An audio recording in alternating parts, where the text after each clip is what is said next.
Today is Christmas, and so it is time to talk about happiness.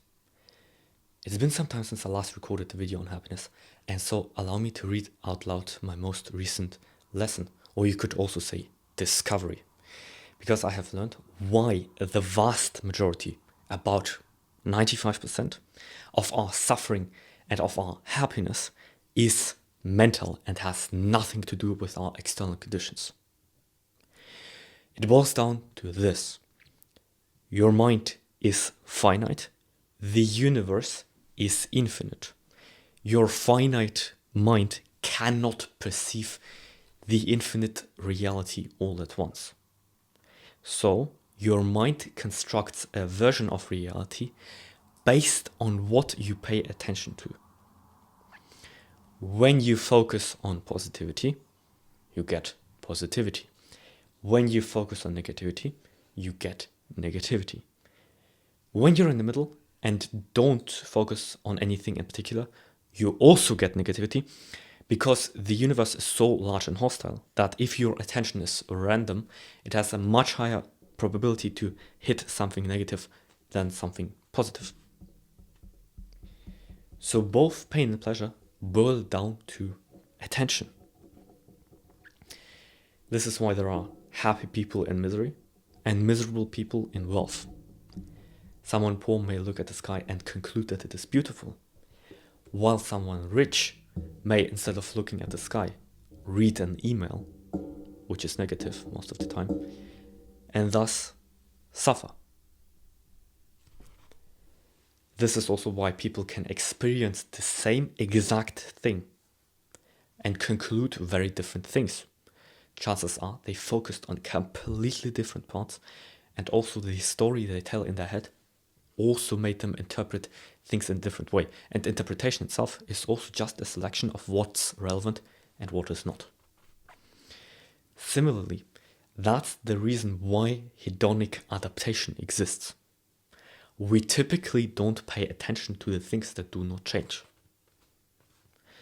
This is also why comparison is the thief of joy. We leak attention towards others, towards feeling inferior. And so, of course, when we fill our mind with feeling inferior, we are less happy. So let me give you two more examples from my life. Because I photograph, I have trained myself to look at beautiful things. So I spot beautiful things that others do not see. As a result, my life is filled with an exceptional amount of beauty, which, as you might have guessed, is good for mental health. And the second example, when I focus on presenting beautiful lessons, such as this one, and have to think about what I'm going to say or what I'm going to write, then of course my mental health is also going to be more beautiful, because I fill my mind with beautiful things. The list of examples is endless. Yet, do not be fooled. It happens to be that negativity is usually very, very intense. That means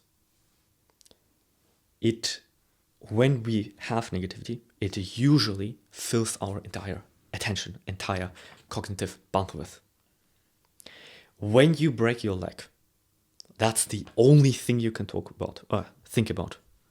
When you break your leg, you don't think wholesome, grateful, spiritual thoughts. You just think about the pain of breaking your leg. This is why happiness does depend on external things. When we suffer because of those external things, like breaking your leg or something like that, or getting sick, then of course our attention is going to go to those things, and that's good, because imagine forgetting about your broken leg when you've broken it, because you've been distracted by positive thoughts. That's obviously not how it goes or should go. But generally speaking, moments of such intense suffering aren't that common, and in practically all other situations, our happiness is entirely for our minds to direct.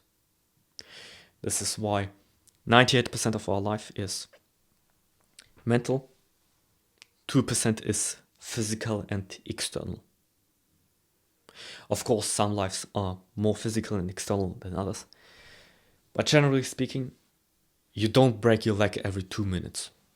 So in that case, it remains true. Most of our problems never happen. Most of our worries never materialize. And so it is very much the case